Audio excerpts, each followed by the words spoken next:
सुरुवातीला संभाजीनगरमधून एक धक्कादायक बातमी आहे। संभाजीनगरमध्ये डॉक्टर बाबासाहेब आंबेडकर मराठवाडा विद्यापीठामध्ये दुर्मिळ पशुपक्ष्यांच्या अवयवांची तस्करी झाल्याचा धक्कादायक प्रकार समोर आलाय। विद्यापीठाच्या झूलॉजी प्राणीशास्त्र विभागावरती तस्करीचा आरोप करण्यात आलेला आहे। म्युझियममध्ये ठेवलेल्या घुबडासह अनेक पक्ष्यांच्या नखांची जादूटोण्यासाठी तस्करी झाल्याची माहिती पुढे येते।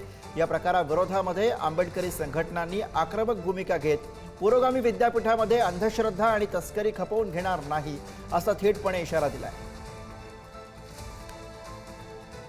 सेनेच्या माध्यमातून आंबेडकरी संघटनांच्या माध्यमातून आमचा विद्यापीठ प्रशासनाला इशारा आहे की तातडीने या प्रकरणाची चौकशी करण्यात यावी आणि ज्या काही गहाळ झालेल्या वस्तू आहेत त्या कुणी चोरून नेल्या, त्याच्या देखभालीची जबाबदारी कुणावरती होती ही निश्चित करून तातडीने कारवाई करावी, अन्यथा आम्हाला आंदोलनाचा मार्ग पत्करावा लागेल।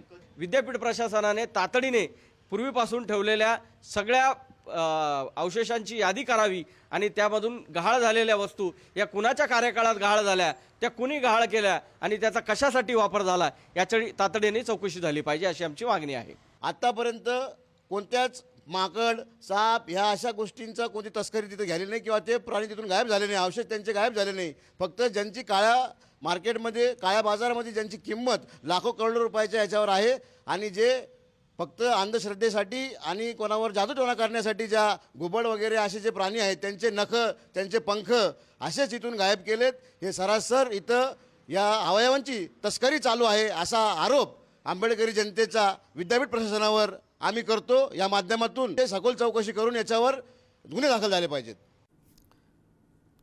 आणि याविषयी अधिक बोलण्यासाठी संभाजीनगरहून प्रतिनिधी सचिन जिरे या क्षणाला आपल्या सोबत आहेत। सचिन, अत्यंत धक्कादायक म्हणता येईल असा सगळा प्रकार आहे। नेमकं काय घडलं सविस्तर तुमच्याकडनं समजून घ्यायचं आहे की झूलॉजी डिपार्टमेंटच्या म्युझियममधनं अशा पद्धतीने ही चोरी झाली, ही बाब नेमकी कधी लक्षात आली, कशामुळे लक्षात आली, कोणी या संदर्भात तक्रार केलेली होती की नियमित चौकशी जी होते, तपास जो होतो त्यातनं हा सगळा प्रकार पुढे आलेला आहे? सचिन,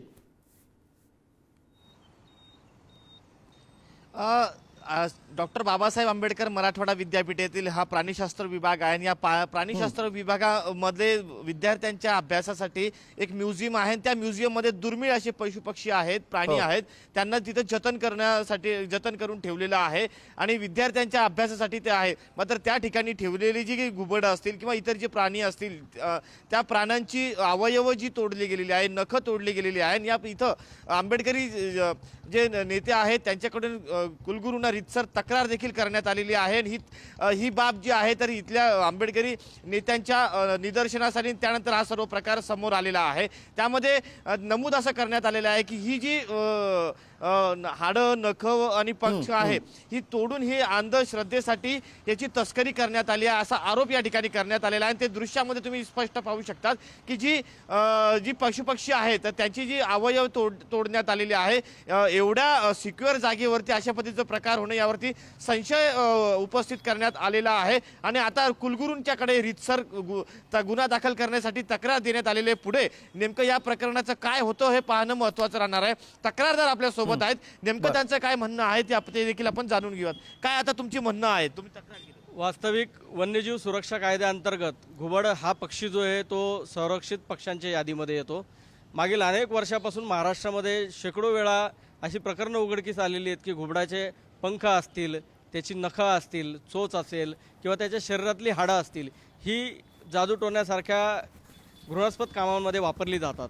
विद्यापीठाच्या वास्तू संग्रहालयामध्ये वर्षानुवर्ष या वास्तू जतन करून ठेवण्यात आलेल्या आहेत, परंतु मागील 2 ते 3 वर्षापासून आपण बघतोय की वस्तू संग्रहालयाची प्रचंड प्रमाणात दुरावस्था झालेली आहे आणि आज जो घडलेला प्रकार आहे हा प्रशासकीय दुर्लक्षामुळे, प्रशासनाच्या दुर्लक्षामुळे बरोबर। त्यामुळे नेमकी यामध्ये सगळ्यामध्ये चूक कोणाची सचिन हे शोधावं लागेल। धन्यवाद आपण दिलेल्या सगळ्या सविस्तर अपडेटसाठी।